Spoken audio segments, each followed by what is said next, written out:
Alright, welcome back to Revival Exclusive Content with Pastor JC Lantang. Hi Alright. Larry. Hi again. Hi again. We wearing the same clothes. Ketahuan deh jadi. Ketahuan syutingnya satu hari.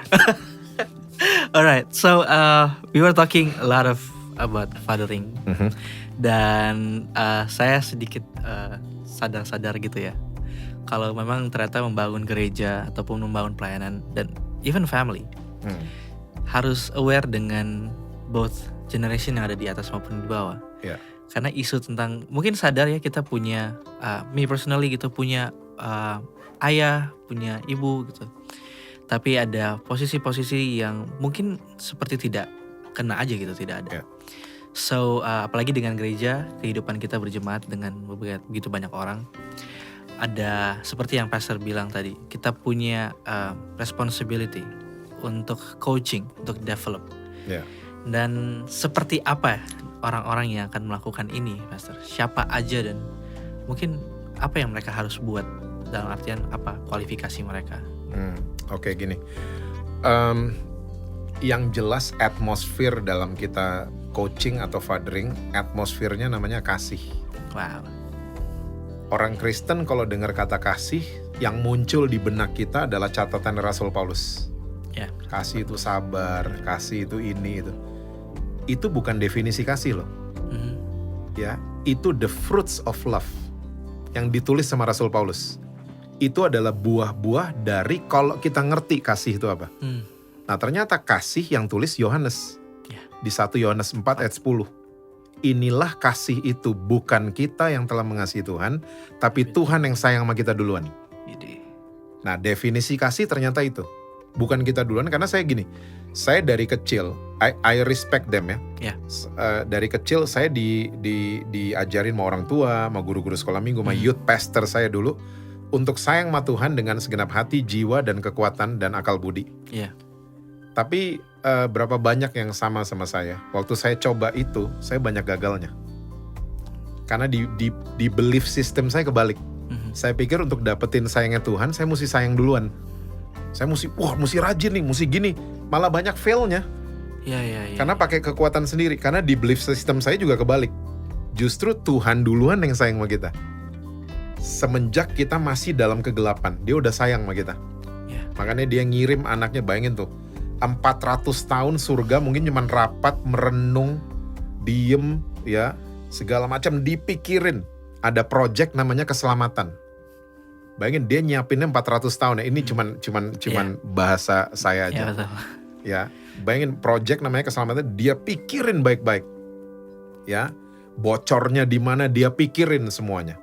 Nah, ternyata Yohanes yang tangkep bahwa Tuhan yang sayang sama kita duluan. Nah, Rasul Paulus orang yang pinter banget kan, Ya, betul. jebolan Gamaliel gitu loh ya, pinter banget. Dan dia bisa bilang waktu dia mengalami Yesus, bukan cuman menerima Yesus, tapi dia mengalami Yesus, dia bisa bilang semua yang dulu sampah. Kok nggak rugi ya? Iya, rugi kayaknya semua. Kayaknya dengan kalau dia mau jabarin semua pinternya gue, semua pengalaman gue, ya bunuh-bunuh orang, itu rugi buat gue. Nah, seorang Rasul Paulus, waktu dia sudah berubah dan mengalami Yesus, dia catat buat jemaat di Korintus. Yep. Di 2 Korintus 3 ayat 1-18. Pemirsa nanti baca semuanya. Kalau nggak ngerti baca ulang, nggak ngerti baca lagi ulang, sampai Roh Kudus kasih pengertian. Right. Karena Rasul Paulus lagi kasih orientasi.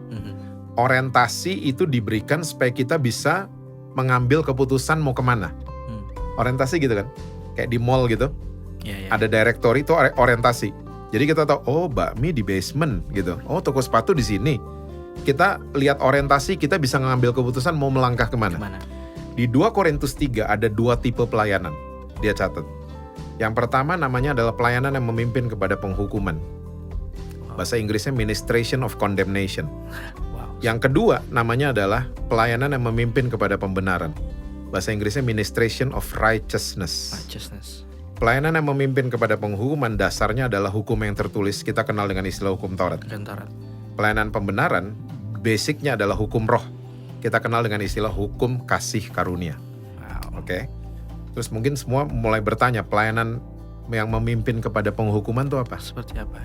Saya kasih contoh cerita saya aja. Saya dulu waktu badung banget. Saya pikir saya akan berubah kalau ikut KKR. Ya, jadi saya salut sama doa-doa orang tua. Sebadung-badungnya saya dulu masih ingat mau berubah gitu loh. Itu pasti karena didoain gitu kan. Ya benar. Jadi saya datang ke KKR karena zaman saya dulu masih mudaan. Cielah. Zaman saya dulu masih muda. Ya, itu KKR hampir tiap minggu di Jakarta. Wow. Ya, kebaktian, kebangunan rohani. Dan setiap pembicara habis sampein firman Tuhan, pembicaranya selalu ngomong gini, siapa yang merasa masih ada dosa, taruh tangan kanan di dada. Saya duluan langsung. Wow. Gak peduli makanan kiri. Terus kalau pembicaranya ngintip-ngintip, dia lihat, yang taruh tangan kanan banyak banget. Dia akan ngomong gini, yang taruh tangan kanan di dada, maju ke depan. Namanya altar call. Saya lari ke depan. You name it, Larry. Segala macem saya udah alamin. Didoain nangis-nangis, udah. Didoain muntah-muntah, udah. Didoain gedubrak, gak ada yang nadah, udah. Ya, didoain yang nadah ukuran badannya setengah gue, ada. Ya, yang ada dia ketimpa gubrak gitu, gue dikelitik-kelitikin gitu, suruh bangun. Ya, udah semua. Tapi saya menemukan saya gak pernah berubah. Wow. Ikut KKR demi KKR, saya gak pernah berubah. Didoain kayak gimana gak pernah berubah. Karena apa? Saya menemukan saya selama ini cuma ditunjuk-tunjuk. Nah, itu yang disebut dengan pelayanan yang memimpin kepada penghukuman. Yang difokuskan adalah dosa kita.